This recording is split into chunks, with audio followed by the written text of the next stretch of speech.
एक बार की बात है, एक बहुत बड़ी आर्ट गैलरी ने कॉन्टेस्ट डिक्लेयर किया।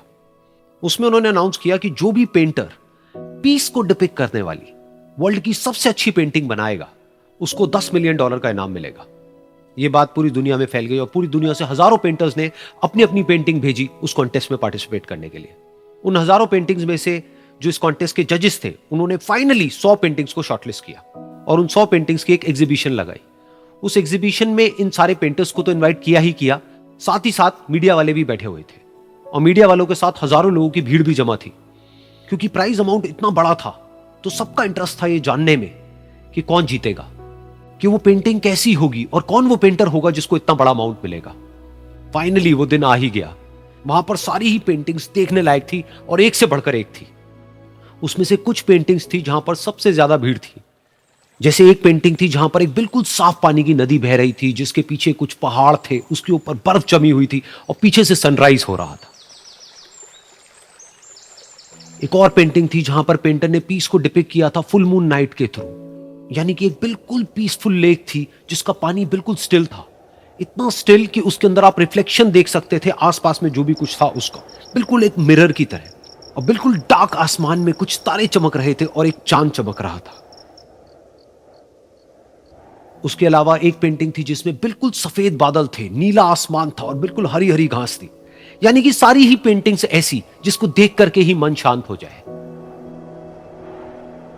तो कॉन्टेस्ट बहुत ही टफ था क्योंकि सारी पेंटिंग्स एक से बढ़कर एक थी। तो जजेस के लिए शॉर्टलिस्ट करना कि कौन सी पेंटिंग बेस्ट है, that was very very difficult. लेकिन वो मोमेंट आ ही गया जब जजेस ने अपना माइंड मेकअप कर लिया और एक पेंटिंग को इन सारी पेंटिंग्स में से सिलेक्ट कर लिया और उस पेंटिंग को एक बड़े से कर्टेन के पीछे रख दिया। सामने वो सारे पेंटर्स बैठे हुए थे, मीडिया वाले थे और हजारों लोगों की भीड़ थी। सबकी क्यूरियोसिटी बढ़ती चली जा रही थी क्योंकि अमाउंट बहुत बड़ा था। लेकिन जैसे ही वो पर्दा हटा और सामने से सबने उस पेंटिंग को देखा तो सब हैरान रह गए। सब एक दूसरे की शक्ल देखने लगे। किसी को कुछ समझ नहीं आ रहा था कि एक्चुअल में हो क्या रहा है, क्योंकि वो पेंटिंग जो वहां पर दिख रही थी वो दूर दूर तक शांति को डिपिक्ट नहीं कर रही थी। तो सबको लगा कि शायद उस आर्ट गैलरी से कोई गलती हुई है या जजेस से कोई गलती हुई है और किसी गलत पेंटिंग को वहां पे रख दिया है। तो कुछ पेंटर्स एक साथ गए, जाकर के उस आर्ट गैलरी के ओनर से मिले और जाकर के उससे पूछा कि क्या ये कोई गलती है, गलती से कहीं कोई गलत पेंटिंग तो आपने वहां पे नहीं रख दी है। तो आर्ट गैलरी वाला थोड़ा सा मुस्कुराया और बोला, नहीं ये पेंटिंग बिल्कुल ठीक है, जजेस ने इसी पेंटिंग को सिलेक्ट किया है और यही पेंटिंग आज की विनर है। सारे पेंटर्स ये जवाब सुन करके गुस्से से भर गए और सबने मिल करके रिवोल्ट कर दिया। और ये देख करके सारे मीडिया वाले अपनी अपनी जगह से खड़े हुए और भागते हुए गए उस आर्ट गैलरी के ओनर के पास में और अपने अपने माइक्स उनके मुंह के आगे कर दिए। तो अगेन वो आर्ट गैलरी का जो ओनर था वो हल्का सा मुस्कुराया और उसने कहा कि मुझे कुछ बोलने से पहले एक बार इस पेंटिंग को आप लोग ध्यान से देखिए, थोड़ा पास से देखिए, शायद आपको कुछ ऐसा नजर आए जो दूर से नजर नहीं आ रहा है। क्योंकि आप सबने एक चीज तो देख ली कि इस पेंटिंग में आंधी है, तूफान है, चारों तरफ सब कुछ तहस नहस हो रहा है, आसमान में बिजली कड़क रही है, काले बादल हैं, ये सब तो आपने देख लिया। लेकिन एक चीज नहीं देखी कि इस पेंटिंग में एक घर भी है। उस घर में एक छोटी सी खिड़की है जहां पर एक आदमी खड़ा हुआ है। ध्यान से जाकर के देखिए, वो जो आदमी खड़ा हुआ है और बाहर देख रहा है उस घर से, उसके चेहरे पर कोई डर नहीं है बल्कि एक हल्की सी मुस्कान है, एक ठहराव है, एक सुकून है। और यही है शांति का असली मतलब।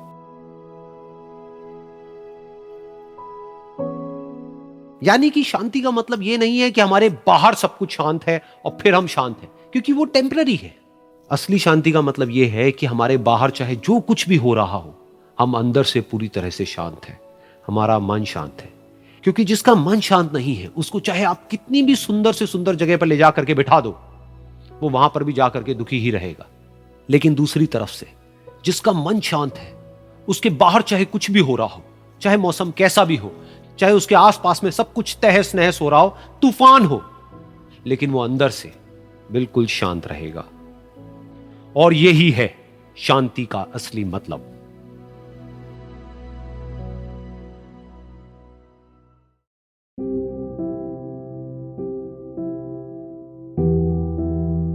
एक बार की बात है, एक छोटे से गांव में एक आदमी रहता था। उसके घर के पास में एक पहाड़ था जहां पर वो रोज सुबह जाता, उस पहाड़ पर थोड़ी देर के लिए वो बैठता, फिर वापस आ जाता। तो रोज की तरह वो सुबह सुबह जा रहा था। पीछे से उसका छोटा सा बेटा आया, उसने आकर के उसका हाथ पकड़ लिया और कहा कि आज मैं भी आपके साथ चलूंगा। उसने पहले तो उसको थोड़ा सा समझाया और मना किया, कहा कि जो रास्ता है वो बहुत ही छोटा है और चढ़ाई बहुत ज्यादा है, तो तुम मेरे साथ नहीं चल पाओगे। लेकिन फिर जब उस बेटे ने जिद करी तो पिता मान गया। तो दोनों पहाड़ पर चढ़ने लगे। पिता ने बेटे का हाथ कस के पकड़ा हुआ था। लेफ्ट साइड में पहाड़ थे, राइट साइड में खाई थी और रास्ता बहुत ही छोटा था। और वो पहाड़ की चोटी तक पहुंचने ही वाले थे, तभी रास्ते में एक बड़ा सा पत्थर आया। क्योंकि पिता उस रास्ते पर रोज आता था तो उसको पता था कि वहां पे पत्थर है, तो वो साइड से निकल गया। लेकिन जो बेटा था उसका ध्यान कहीं और था, तो उसका घुटना जा करके उस बड़े से पत्थर पर टकरा गया। तो फिर उस बच्चे के मुंह से एक चीख निकली, और जैसे ही वो चीखा उसकी आवाज उन पहाड़ों में गूंजने लगी। इससे पहले उस बच्चे ने कभी भी अपनी आवाज की गूंज नहीं सुनी थी, तो उसे समझ नहीं आया कि क्या हो रहा है। वो अंदर से थोड़ा सा घबरा गया। उसे लगा कि शायद कहीं कोई है जो छुप करके उसको देख रहा है और उसका मजाक उड़ा रहा है। फिर उस बच्चे ने बोला, कौन हो तुम? कौन हो तुम? तो जब उस बच्चे ने इस गूंज को सुना, उसे गुस्सा आ गया। उसे लगा कि कौन है ये जो मेरा मजाक उड़ाए चले जा रहा है। फिर उसने गुस्से से कहा, मैं तुम्हें छोड़ूंगा नहीं। और फिर जैसे ही उसने इस गूंज को सुना, वो घबरा गया। उसके पिता समझ गए थे कि क्या हो रहा है। उसने अपने पिता का हाथ कस के पकड़ लिया और उनसे पूछा, कौन है ये जो मुझे इतना तंग कर रहा है? कौन है ये जो मुझे इतना डरा रहा है? तो उसके पिता थोड़ा सा मुस्कुराए और उन्होंने खाई की तरफ देखा और जोर से बोला, मैं तुमसे बहुत प्यार करता हूं। ये सुनकर वो बच्चा हैरान हो गया। उसे समझ नहीं आया कि हो क्या रहा है, कि वही इंसान जो उसका मजाक उड़ा रहा है और उसको तंग कर रहा है, वो उसके पिता को बोल रहा है कि मैं तुमसे बहुत प्यार करता हूं।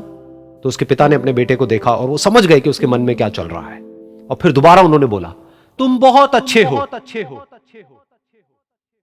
और ये सुनकर उनका बेटा भी थोड़ा सा मुस्कुराया और पूछा अपने पिता से कि ये क्या हो रहा है। और फिर उसके पिता ने अपने बेटे को समझाया, ये जो आवाज तुम सुन रहे हो ना, ये किसी और की नहीं है, ये तुम्हारी ही आवाज है जो कि पहाड़ों में गूंज रही है और तुम्हें अपनी ही आवाज सुनाई दे रही है। जैसा तुम बोलते हो ठीक वैसा ही तुम्हें सुनाई देता है।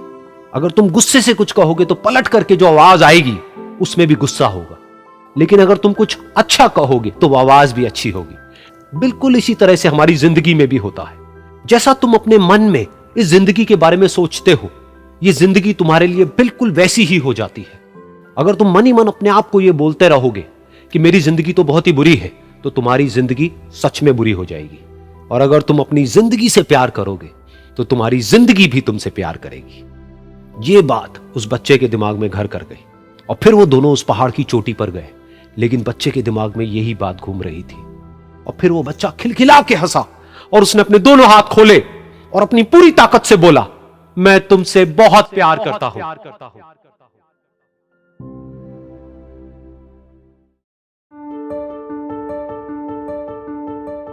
एक बार की बात है, एक बहुत बड़ा नेता एक साधु के छोटे से आश्रम में गया, क्योंकि उसने बहुत सुना था उस साधु के बारे में और उसके मन में आया कि मैं एक बार जाकर के देखता हूं कि लोग इतनी तारीफ क्यों करते हैं उसकी।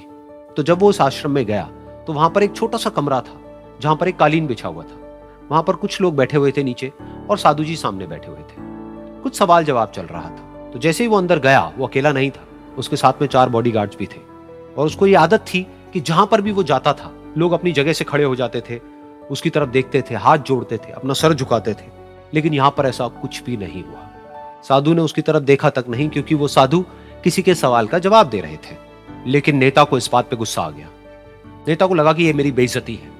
तो उस नेता ने साधु की बात को बीच में ही काटते हुए थोड़ा गुस्से से कहा, मैं आपसे कुछ कहना चाहता हूं। साधु ने उसकी तरफ देखा और बोले, आप थोड़ी देर रुकिए, पहले मैं इनके सवाल का जवाब दे लूं, उसके बाद में मैं आपसे बात करूंगा। तब तक अगर आप चाहें तो आप बैठ सकते हैं। बस साधु का इतना कहने की देर थी। नेता का चेहरा गुस्से से लाल हो गया और फिर उसने अपना सारा गुस्सा उस साधु के ऊपर निकाल दिया। अभी तक वो नेता बहुत ही तमीज से बात कर रहा था, यानी कि आप कह करके बात कर रहा था। अब वो तू तड़ाक पे उतर आया। नेता ने उस साधु को कहा, तुझे पता भी है मैं कौन हूं और तू किससे बात कर रहा है?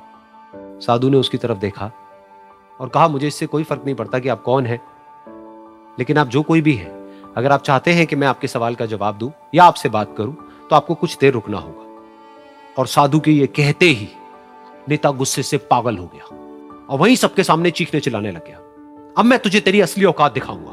तूने मुझसे पंगा लेकर के ठीक नहीं किया है। तुझे पता भी है मैं तेरे बारे में क्या सोचता हूं। साधु ने फिर से उसकी तरफ देखा और बड़े ही प्रेम से कहा कि मुझे इससे कोई फर्क नहीं पड़ता है कि आप मेरे बारे में क्या सोचते हैं। आप जो चाहे वो मेरे बारे में सोच सकते हैं। फिर उस नेता ने बोला कि तू चाहे सुनना चाहता है या नहीं, लेकिन मैं तुझे बताऊंगा यही सबके सामने कि मैं तेरे बारे में क्या सोचता हूं। तू एक बहुत ही घटिया इंसान है। तू कोई साधु नहीं है, तू एक ढोंगी है, पाखंडी है, और यहां पर जितने भी लोग बैठे हैं उन सबको बेवकूफ बना रहा है। तेरा बस एक ही मकसद है कि इन लोगों की जेब में जितना भी पैसा है वो सब तेरे पास में आ जाए। तू अपने फायदे के लिए इन लोगों का इस्तेमाल कर रहा है, और अब मैं तुझे नहीं छोड़ने वाला। तेरा पर्दाफाश करके रहूंगा पूरी दुनिया के सामने। लेकिन उसके इतना बोलने के बाद भी उस साधु के चेहरे पर हल्की सी मुस्कान बनी ही रही। ये देखकर वो और तिल मिला गया और उसने कहा, अब बहुत हुआ, अब मैं यहां एक मिनट भी नहीं रुकने वाला। लेकिन अभी भी तेरे पास में मौका है, अगर मुझसे माफी मांगनी है या मुझसे कुछ कहना है तो कह सकता है। इतना सब होने के बाद भी साधु बिल्कुल शांत था और उनके चेहरे पर एक मुस्कान थी। उन्होंने अपनी आंखें बंद कर ली। फिर साधु ने अपनी आंखें खोली, हाथ जोड़े और कहा कि मुझे आपसे कोई गिला शिकवा नहीं है। मेरे मन में आपके लिए कोई भी गलत ख्याल नहीं है। जो भी आपने मेरे बारे में कहा वो आपकी अपनी सोच थी, तो मुझे आप में कोई भी बुराई नजर नहीं आती है। मुझे आप एक बहुत ही भले इंसान लगते हैं। और साधु के इतना कहते ही नेताजी का दिमाग 7वें आसमान पर पहुंच गया। उनके चेहरे पर एक अजीब सी खुशी थी, क्योंकि उस साधु ने वो ही कहा जो बाकी सब लोग उस नेता को कहते हैं। और वो खुशी खुशी उस आश्रम से अपने घर की तरफ चला गया और जा करके अपने पिताजी के साथ में बैठ गया। उसके पिताजी की आंखें बंद थी और वो ध्यान में थे। पूरी जिंदगी उन्होंने सिर्फ लोगों की सेवा करी और बदले में कुछ भी एक्सपेक्ट नहीं किया।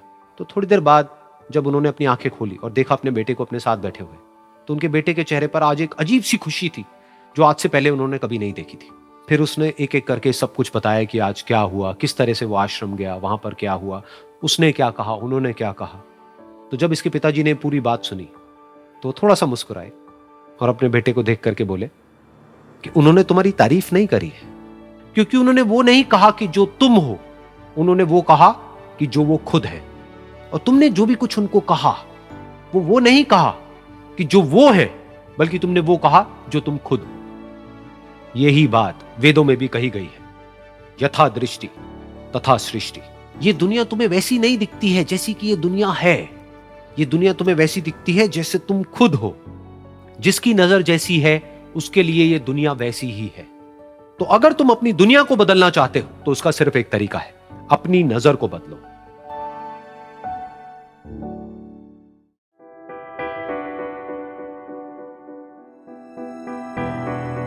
ये कहानी है एक छोटी सी बच्ची की जिसको बहुत गुस्सा आता था, बात बात पे गुस्सा आता था। और जब उसको गुस्सा आता था तो वो ये नहीं देखती थी कि उसके सामने कौन है, और जो उसके मन में आता था वो सब बोल देती थी। कई कई बार तो वो कुछ चीजें उठाती और जमीन पे फेंकती और तोड़ देती। तो उसके माँ बाप बहुत परेशान हो गए, उनको समझ नहीं आ रहा था कि वो क्या करें। उन्होंने बहुत कोशिश करी उस बच्ची को समझाने की अलग अलग तरीके से, लेकिन वो बच्ची समझ ही नहीं रही थी। फिर एक दिन उसकी माँ ने उसकी ट्यूशन टीचर से बात करी, क्योंकि ट्यूशन टीचर ही एक ऐसी थी जिसकी कि वो बात सुनती थी। तो उसकी टीचर ने उसकी माँ की सारी बातों को सुना और उनको बोला कि आप चिंता मत करो, आने वाले कुछ दिनों के अंदर अंदर ही इस बच्ची का गुस्सा पूरी तरीके से खत्म हो जाएगा। उसकी माँ को समझ नहीं आया, लेकिन फिर भी उन्होंने कहा कि कोशिश करने में क्या जाता है। फिर उस दिन रोज की तरह जब वो टीचर आई और वो क्लास शुरू होने वाली थी, तो उसकी टीचर ने उस बच्ची से कहा कि आज हम पढ़ाई नहीं करेंगे, आज हम एक गेम खेलेंगे। तो बच्ची ये सुन करके बहुत खुश हो गई।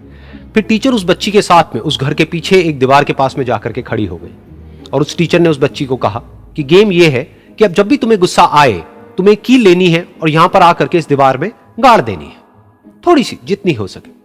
फिर उस बच्ची ने टीचर से पूछा, लेकिन इससे क्या होगा? तो टीचर ने कहा कि जब ये गेम खत्म हो जाएगी तो तुम्हें एंड में एक प्राइज मिलेगा। फिर उस बच्ची ने बिल्कुल वैसा ही किया जैसे कि उस टीचर ने कहा था, यानी कि अब उसको जब भी गुस्सा आता तो वो जाती और जा करके एक कील उस दीवार में गाड़ देती। तो जैसा कि उस लड़की को बहुत गुस्सा आता था, तो पहले ही दिन वहां पर 10 से ज्यादा कीलें गड़ गई। लेकिन उन कीलों को गाड़ने के लिए उसको बार बार पीछे जाना पड़ता और जा करके उस कील को गाड़ना पड़ता। तो उसके दिमाग में आया कि जितनी मेहनत मैं लगाती हूं उस कील को गाड़ने में, उससे कम मेहनत में मैं अपने गुस्से को कंट्रोल कर सकती हूं। अगले दिन 8 कीलें गड़ी, उसके अगले दिन 6, फिर 4, फिर 3, फिर 2, फिर 1। फिर एक ऐसा भी दिन आया जब एक भी बार उसको गुस्सा नहीं आया और एक भी कील उस दीवार में नहीं गड़ी, और वो बच्ची बहुत खुश हो गई। खुशी खुशी वो अपनी टीचर के पास में गई और जाकर के उनको बताया कि देखो मैम, आज मैंने एक भी कील उस दीवार में नहीं गाड़ी है, क्योंकि मेरे को एक बार भी गुस्सा नहीं आया है। तो मैम ने उसको थोड़ी सी शाबाशी दी और मैम उसके साथ में उस दीवार के सामने जाकर के खड़ी हो गई। अब मैम ने उस बच्ची को कहा कि गेम अभी खत्म नहीं हुई है, अब तुम्हें क्या करना है कि जिस भी दिन तुमको बिल्कुल भी गुस्सा नहीं आता है, उस दिन के एंड में तुम एक कील को इस दीवार से निकाल दोगी। तो बच्ची ने वैसा ही किया, लेकिन क्योंकि कीलें बहुत ज्यादा थी तो 1 महीने से भी ज्यादा टाइम लग गया उन सारी कीलों को बाहर निकलने में। लेकिन एक दिन ऐसा भी आया जब सारी कीलें उस दीवार से बाहर निकल गई। फिर वो बच्ची बहुत ही खुश होकर के अपनी टीचर के पास में गई और जाकर के बोला कि अब उस दीवार में एक भी कील नहीं है। तो उसकी टीचर उस बच्ची के साथ में उस दीवार के सामने जाकर के खड़ी हुई। उसने देखा कि एक भी कील नहीं है दीवार में। फिर उसको उसकी एक फेवरेट चॉकलेट गिफ्ट करी और बोला कि तुम इस प्राइज को जीत गई हो। बच्ची बहुत ही खुश हो गई। फिर टीचर ने उस बच्ची से पूछा कि क्या तुमको इस दीवार में कुछ नजर आ रहा है? तो बच्ची ने कहा, नहीं मैम, इसमें तो कुछ भी नहीं है, सारी कीलें निकल चुकी हैं। तो उस टीचर ने कहा, एक बार ध्यान से देखो, शायद कुछ नजर आए। तो उस बच्ची ने दोबारा देखा और कहा, वो जो कीलें मैंने गाड़ी थी उसके कुछ निशान मुझे नजर आ रहे हैं दीवार में। जब बच्ची ने ये देख लिया, फिर उसकी मैम ने उस बच्ची को कहा, जैसे तुमने इस दीवार में कील गाड़ी और अब तुम उस कील को तो निकाल सकती हो लेकिन उसके निशान को नहीं मिटा सकती, ठीक इसी तरह से होता है जब तुम गुस्सा करती हो। जब तुम गुस्सा करती हो अपने माँ बाप पे या किसी पे भी, तो उनके दिल पर चोट लगती है, उनको दर्द होता है और वहां पर एक निशान रह जाता है। उस निशान को तुम चाह करके भी हटा नहीं सकती, फिर चाहे तुम उनसे जितना मर्जी माफी मांग लो। ये सुनकर बच्ची को अपनी गलती का एहसास हुआ और वो रोने लगी और वो भागती हुई गई और अपनी माँ के पास में जाकर के उनसे गले लग गई और अपनी माँ को बोली कि मम्मा, मैं आज के बाद कभी गुस्सा नहीं करूंगी, मुझे समझ आ गया है मैंने क्या गलती करी। और उस दिन के बाद उस बच्ची ने कभी गुस्सा नहीं किया।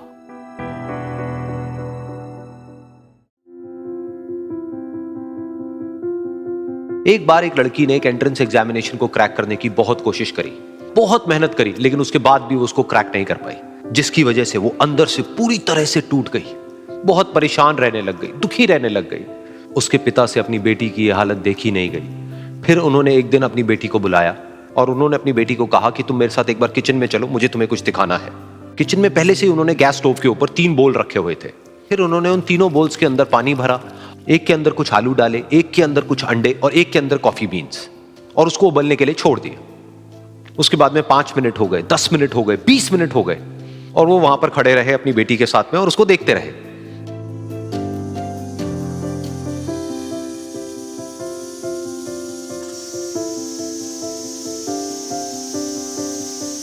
तो बेटी अंदर से थोड़ी सी इरिटेट होने लग गई, कहती है क्या कर रहे हो आप?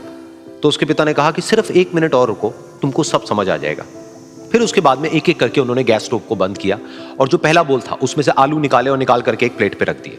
दूसरे बोल में से उन्होंने वो अंडे निकाले और निकाल करके एक और प्लेट में रख दिए और तीसरे बोल में से जो कॉफी थी उसको छान करके एक कप के अंदर भर दिया और वो वहीं सामने स्लैब पे रख दिया और अपनी बेटी से पूछा कि तुम्हें क्या दिख रहा है? तो उनकी बेटी को थोड़ा सा गुस्सा आ गया। उसने कहा कि इसमें देखना क्या है, एक में आलू है, एक में अंडे हैं और एक में कॉफी है। तो उसके पिता ने कहा कि एक बार इनको छू करके देखो, शायद तुम्हें कुछ समझ आए। तो उसने सबसे पहले आलूओं को छुआ, तो जब उसको छुआ और थोड़ा सा दबाया तो वो बिल्कुल सॉफ्ट हो चुके थे। तो उसके बाद में उसके पिता ने उन अंडों को तोड़ा तो वो हार्ड थे।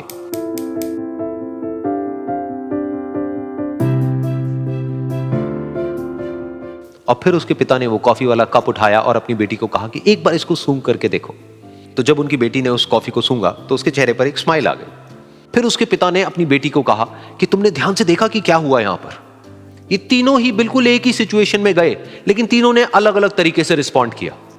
तो पहला यानी कि आलू, जब हमने उसको उस पानी में डाला था उससे पहले वो बहुत ही हार्ड थे और स्ट्रांग थे, लेकिन गर्म पानी में जाने के बाद में वो अंदर से बिल्कुल सॉफ्ट हो गए, यानी कि कमजोर पड़ गए। दूसरे थे अंडे, जो गर्म पानी में जाने से पहले अंदर से बिल्कुल ही कमजोर थे, लेकिन गर्म पानी में जाने के बाद वो अंदर से स्ट्रांग हो गए। तीसरी थी कॉफी, जिसने कुछ ऐसा किया जो इन दोनों से बिल्कुल अलग था, यानी कि उसने उस गर्म पानी में जाने के बाद में खुद को नहीं बदला बल्कि उस पानी को ही बदल दिया। बिल्कुल इसी तरह से हमारी जिंदगी में भी होता है। तुम्हारे ऊपर है कि तुमको इन तीनों में से क्या बनना है। एक, आलू के जैसा, यानी कि जब तुम्हारी जिंदगी में कोई मुश्किल आए तो तुम अंदर से पूरी तरह से टूट जाओ, यानी कि कमजोर पड़ जाओ। दूसरा, अंडे के जैसा, यानी कि जैसे ही तुम्हारी जिंदगी में कुछ मुश्किलें आए, वो मुश्किलें तुमको अंदर से तोड़े नहीं बल्कि तुम अंदर से और स्ट्रांग हो जाओ। या फिर तीसरा, यानी कि कॉफी के जैसा, मतलब कि जब तुम्हारी जिंदगी में कुछ मुश्किलें आए तो तुम ना सिर्फ उन मुश्किलों का डट करके सामना करो बल्कि अपनी जिंदगी को ही बदल दो।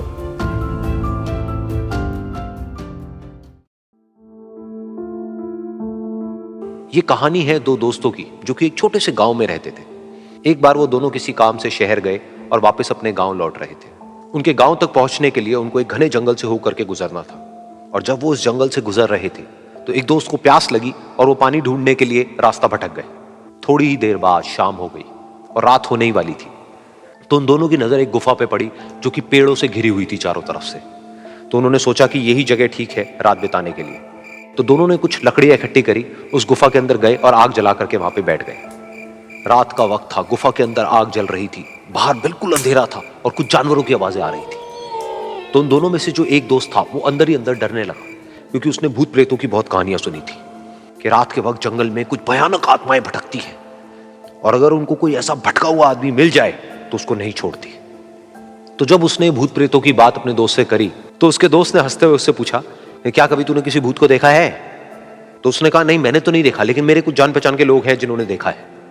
तो उसके दोस्त ने उसको समझाने की बहुत कोशिश करी कि यार ऐसी सुनी सुनाई बातों पर विश्वास नहीं करते हैं, अब तू सो जा और मुझे भी सोने दे, मुझे नींद आ रही है। और इतना कह करके उसका दोस्त वहीं पर लेट गया और थोड़ी देर में सो गया। लेकिन वो जो अंदर से डरा हुआ था वो लेट तो गया, लेकिन उसको नींद नहीं आ रही थी। उसको लग रहा था कि शायद यहां पर कहीं कोई है जो छुप करके कहीं से उसको देख रहा है।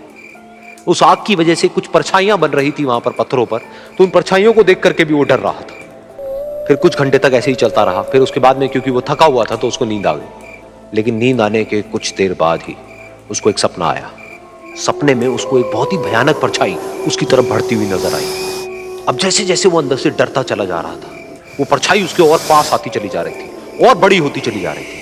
और उस परछाई में एक हाथ उसको नजर आया जिसके बड़े बड़े नाखून थे, और वो हाथ उसकी तरफ बढ़ता चला गया और उसके गले तक पहुंचने ही वाला था कि तभी वो डर करके एकदम से उठा। फिर उसने अपने दोस्त की तरफ देखा जो कि सो रहा था, उसको पकड़ करके जोर से उठाया। फिर उसने अपने दोस्त को बताया कि उसके साथ में क्या हुआ। तो उसका दोस्त फिर हंसने लगा। फिर उसके दोस्त ने उसको कहा, अब अगर दोबारा से तुझे वो परछाई दिखे तो तू वही कहियो जो मैं तुझे कह रहा हूं कहने के लिए, फिर देखते हैं वो परछाई तेरा क्या करती है। तुझे अपने अंदर ही अंदर बोलना है, मैं तुझसे नहीं डरता, सामने आ। तो उसके दोस्त ने वैसा ही किया। थोड़ी देर बाद दोबारा से उसको सपने में वही परछाई नजर आई और वो परछाई धीरे धीरे उसकी तरफ बढ़ने लगी। लेकिन इस बार वो उस परछाई से डरा नहीं, बल्कि अपनी पूरी हिम्मत जुटा करके उसने वो ही कहा, मैं तुझसे नहीं डरता, सामने आ। मैं तुझसे नहीं डरता, सामने आ। मैं तुझसे नहीं डरता, सामने आ। जैसे जैसे वो ये बोलने लगा, वो परछाई छोटी होने लगी और उससे दूर होने लगी। वो बोलता रहा, वो परछाई छोटी होती रही और धीरे धीरे वो परछाई दिखनी बंद हो गई। बिल्कुल ऐसा ही हमारी जिंदगी में भी होता है। हमारे अंदर जितने भी डर है, उससे हम जितना डरते हैं हम उतना ही छोटे होते चले जाते हैं और वो डर उतने ही बड़े होते चले जाते हैं। लेकिन अगर हम अपने अंदर के डरों से नहीं डरते हैं और उसका सामना करते हैं तो दुनिया का ऐसा कोई भी डर नहीं है जो कि हमें डरा पाए।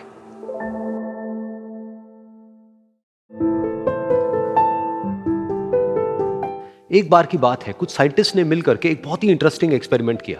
उन्होंने क्या किया कि एक बहुत बड़ा सा पिंजरा लिया, उसके अंदर 5 बंदरों को रख दिया और वहां पर एक सीढ़ी लगा दी।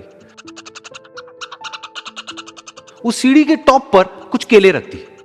फिर उन साइंटिस्ट ने क्या किया कि जैसे ही कोई भी बंदर उस सीढ़ी पर चढ़ता केलों तक पहुंचने के लिए, तो ऊपर से ठंडे पानी की बारिश करने लग जाते। तो जैसे ही वो ठंडा पानी गिरता उस बंदर के ऊपर जो कि सीढ़ी पर चढ़ रहा था, वो फटाफट से नीचे आता तो पानी बंद हो जाता। फिर दोबारा से कोई और बंदर उस सीढ़ी पर चढ़ता उन केलों तक पहुंचने के लिए, दोबारा से यही होता। दोबारा से ऊपर से ठंडे पानी की बारिश होती, वो बंदर जैसे ही नीचे आता दोबारा से बारिश बंद हो जाती। तो बंदरों ने इसका मतलब यह निकाला कि जैसे ही कोई भी सीढ़ी पर चढ़ता है तो ऊपर से ठंडा पानी गिरता है।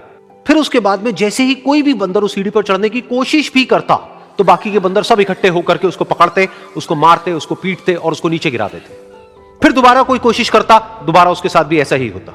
फिर उन साइंटिस्ट ने क्या किया कि उन 5 बंदरों में से एक बंदर को उस पिंजरे में से निकाला और उसकी जगह एक नए बंदर को उस पिंजरे के अंदर डाल दिया। अब उस बंदर को नहीं पता था कि यहां पर क्या खेल चल रहा है। उसको जैसे ही सीढ़ी के ऊपर वो केले नजर आए, वो फटाफट से उस सीढ़ी के ऊपर चढ़ने लगा। अब की बार साइंटिस्ट ने कोई बारिश नहीं करी, लेकिन फिर भी जो बाकी के बंदर थे उन्होंने इसको पकड़ा, सीढ़ी से नीचे उतारा और मारने पीटने लग गए। इस बंदर को समझ नहीं आया कि मेरे को क्यों मारा जा रहा है, तो उसने दोबारा कोशिश करी। जैसे ही उसने दोबारा कोशिश करी, दोबारा से उन 4 बंदरों ने वही किया। तो अब इस नए बंदर के दिमाग में क्या बैठ गया कि सीढ़ी पर चढ़ना मना है, अगर सीढ़ी पर चढ़ते हैं तो मार पड़ती है। उस सीढ़ी पर चढ़ना क्यों मना है और क्यों मार पड़ती है वो उसको नहीं पता था, बट उसके दिमाग में ये बैठ गया कि इस सीढ़ी पर नहीं चढ़ना है, ना किसी को चढ़ने देना है। फिर दोबारा से उन साइंटिस्ट ने क्या किया कि जो पुराने 4 बंदर थे उसमें से एक बंदर को निकाला और एक नए बंदर को उसी जगह पर डाल दिया। अब इस नए बंदर ने भी वही किया जो इससे पहले वाले ने किया था, यानी कि वो भागता हुआ गया, उस सीढ़ी के ऊपर चढ़ने की कोशिश करी, उन केलों तक पहुंचने की कोशिश करी, बाकी 4 इकट्ठे हो गए और उन्होंने उसको मारा पीटा, सीढ़ी से नीचे गिरा दिया। उसको कुछ समझ नहीं आया, उसने दोबारा कोशिश करी, दोबारा उसके साथ यही हुआ। और अब इस बंदर के दिमाग में भी यही बैठ गया कि सीढ़ी पर चढ़ना मना है और सीढ़ी पर चढ़ने से मार पड़ती है। फिर साइंटिस्ट ने एक एक करके जो पुराने 3 बंदर बचे हुए थे उसमें से भी एक एक करके उन बंदरों को निकाला और उनकी जगह पर 3 नए बंदर आ गए। अब ये 5 बंदर नए थे और किसी को भी ये नहीं पता था कि उस सीढ़ी पर चढ़ना मना क्यों है, लेकिन उन सबके दिमाग में बैठा हुआ था कि सीढ़ी पर चढ़ने से मार पड़ती है। तो कोई भी कोशिश नहीं कर रहा था, जबकि अब कोई ठंडे पानी की बारिश भी नहीं हो रही थी। वो चाहते तो आराम से उस सीढ़ी पर चढ़ते, केले तोड़ते और आपस में बांट करके खा लेते। बिल्कुल ऐसा ही हम लोगों के साथ भी होता है, यानी कि इंसानों के साथ भी होता है। हजारों साल पहले कोई प्रथा बनी होती है, कोई रीति रिवाज होता है जिसके पीछे कोई ना कोई वजह होती है, लेकिन वो वजह खत्म होने के बाद भी वो प्रथा चलती रहती है, वो रीति रिवाज चलते ही रहते हैं। किसी में इतनी हिम्मत नहीं होती है ये पूछने की कि हम क्या कर रहे हैं, क्यों कर रहे हैं। बस सबको ये पता होता है कि ऐसा ही होता है। तो वो एक्सपेरिमेंट जिसके बारे में अभी मैंने आप लोगों को बताया, यानी कि वो बंदरों का एक्सपेरिमेंट, उसमें तो बेचारे बंदर हैं, जानवर हैं, उनको नहीं पता है कि क्वेश्चन कैसे पूछते हैं। लेकिन अगर हम इंसान होने के बावजूद भी क्वेश्चन ना करें तो हमारे में और जानवरों में क्या फर्क है, सोचिए।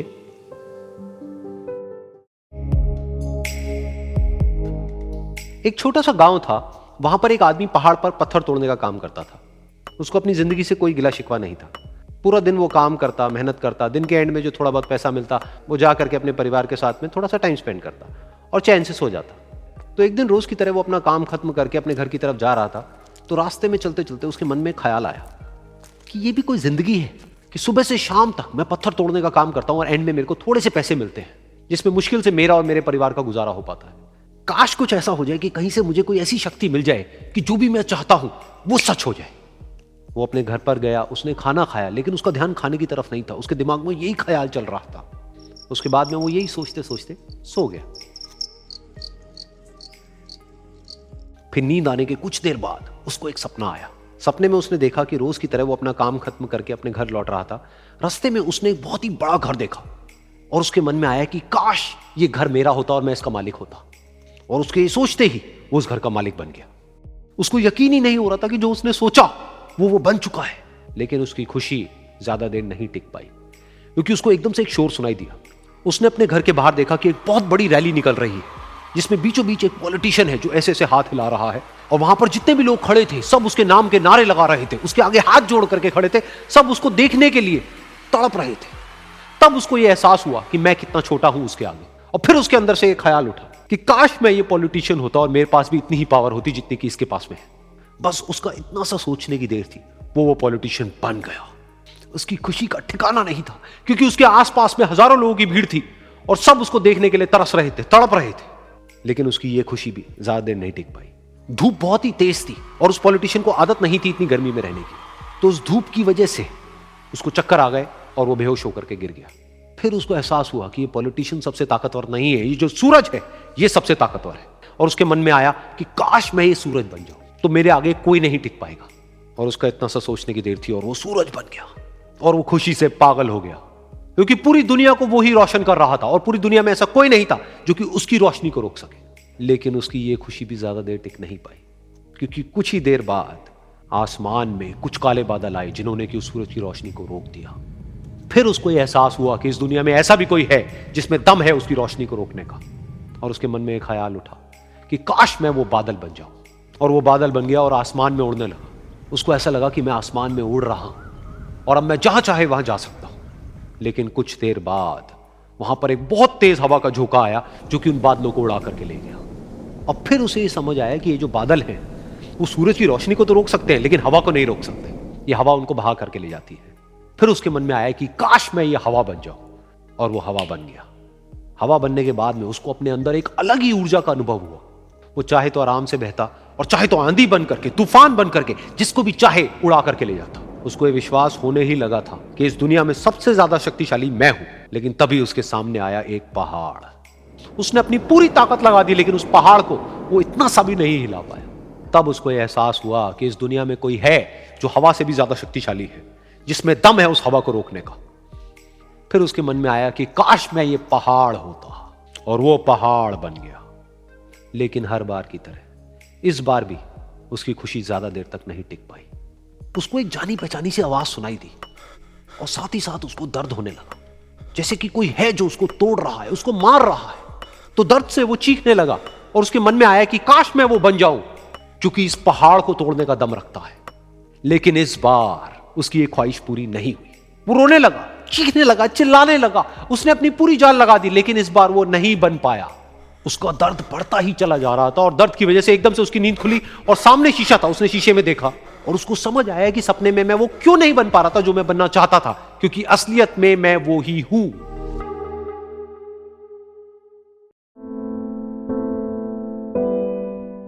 ये कहानी है दो दोस्तों की, और उनकी दोस्ती की शुरुआत हुई थी अभी कुछ दिन पहले हॉस्पिटल के कमरे से, जहां पर वो दोनों एडमिट थे।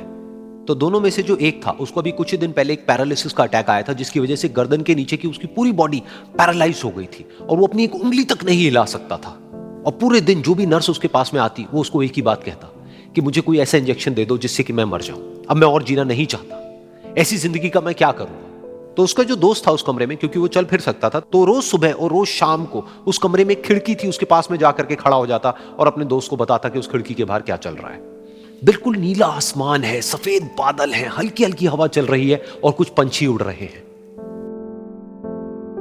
एक बहुत ही सुंदर बीच है जहां पर कुछ बच्चे मिट्टी के घरौंदे बना रहे हैं। कुछ लोग हैं जो वहां पर बैठे हुए बस समुद्र की लहरों को देख रहे हैं। कुछ लोग जॉगिंग कर रहे हैं, कोई एक्सरसाइज कर रहा है, कोई पतंग उड़ा रहा है।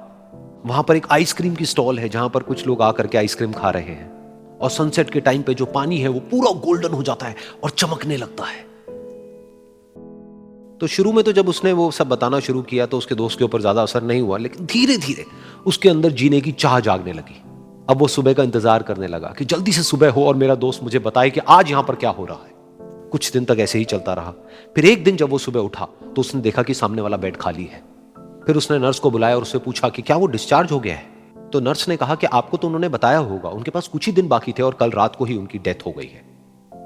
ये सुन करके उसके अंदर की उम्मीद पूरी तरह से टूट गई, क्योंकि सिर्फ उसका दोस्त ही था जिसने उसको बाहर की दुनिया से जोड़ा हुआ था, जिसकी वजह से वो जान पाता था कि बाहर क्या हो रहा है और ये दुनिया कितनी खूबसूरत है। तो कुछ दिन तक तो वो रोता रहा और उसने जीने की चाह छोड़ दी। लेकिन दूसरी ही तरफ से उसके अंदर कहीं ना कहीं एक नई चाह पैदा हुई कि काश मरने से पहले एक बार मैं खुद अपनी आंखों से देखूं इस खिड़की के बाहर कि दुनिया कैसी है। जैसे जैसे उसकी ये चाह बढ़ने लगी, उसको अपने अंदर एक अजीब सी एनर्जी महसूस होने लगी। और फिर एक दिन उसने अपनी पूरी ताकत लगा दी और किसी तरीके से वो बेड से नीचे गिरा और पकड़ पकड़ करके किसी तरह से उस खिड़की तक पहुंचा। फिर उस खिड़की को पकड़ करके वो खड़ा हुआ और खिड़की के बाहर देख लिया। लेकिन खिड़की के बाहर देखते ही वो गुस्से से भर गया। उसने जोर से नर्स को आवाज लगाई और जैसे ही नर्स आई उसने नर्स से पूछा, ये तुमने क्या किया, ये खिड़की के बाहर काली दीवार क्यों खड़ी कर दी। तो नर्स को समझ नहीं आया वो क्या बोल रहा है और वो बोली कि मुझे 5 साल हो गए हैं यहां पर, जब से मैं आई हूं तब से तो ये काली दीवार यहां पर है। तब जाकर के उसको समझ आया कि उसका वो दोस्त उससे झूठ बोल रहा था। और उसने नर्स से पूछा, अगर ये काली दीवार पिछले 5 साल से यहां पर है तो मेरे दोस्त ने मुझसे झूठ क्यों कहा। तो नर्स थोड़ा सा मुस्कुराई और बोली कि मैं ये तो नहीं जानती कि उन्होंने आपसे झूठ क्यों कहा, लेकिन मैं इतना जरूर जानती हूं कि जो भी कुछ उन्होंने आपसे कहा उसी वजह से आप अभी अपने पैरों पर खड़े हैं। तो इस कहानी से हमको यह सीखने को मिलता है कि जो हमारे शब्द हैं, जो हमारे वर्ड्स हैं, जो हम अपने मुंह से बाहर निकालते हैं, उसमें इतनी पावर है जिसकी कोई हद नहीं है। वो किसी आदमी को गिरा भी सकते हैं और उसको उठा भी सकते हैं। तो अब आपके ऊपर है कि आप अपनी इस पावर को यूज करते हो या मिस यूज करते हो।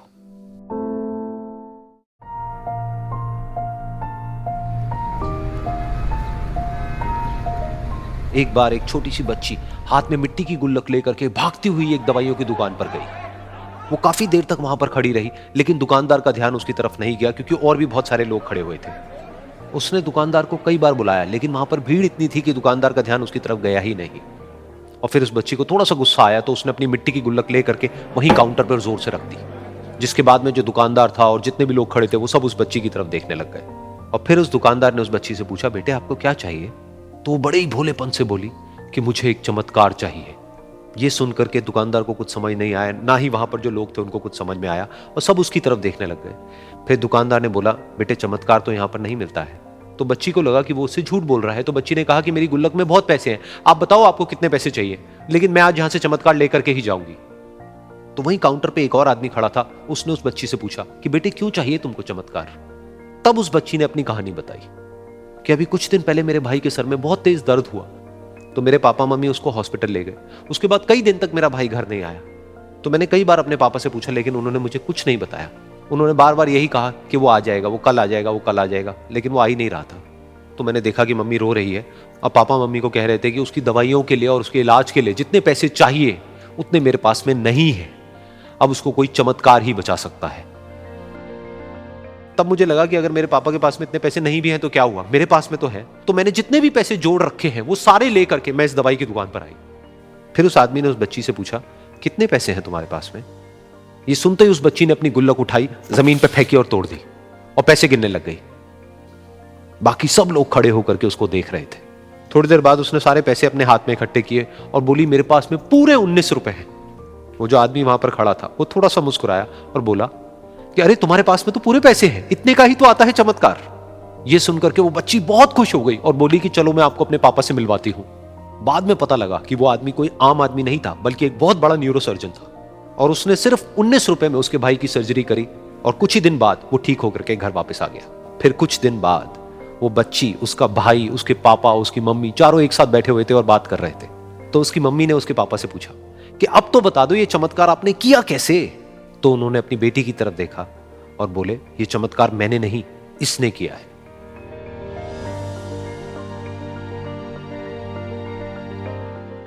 तो यहां पर एक बहुत बड़ी बात है जो हम उस छोटी सी बच्ची से सीख सकते हैं कि जिंदगी में कभी कभी ऐसा होता है कि हमको कोई रास्ता नजर नहीं आ रहा होता है और हम लोग हिम्मत हार जाते हैं। तब हमारे अंदर एक बच्चा होता है जो कोशिश करने से कभी भी पीछे नहीं हटता है। वो हार मानने को तैयार नहीं होता है क्योंकि उसको ना शब्द समझ नहीं आता है। वो बच्चा जिसके लिए कुछ भी नामुमकिन नहीं है, क्योंकि वो हर हाल में कोशिश करता ही रहता है।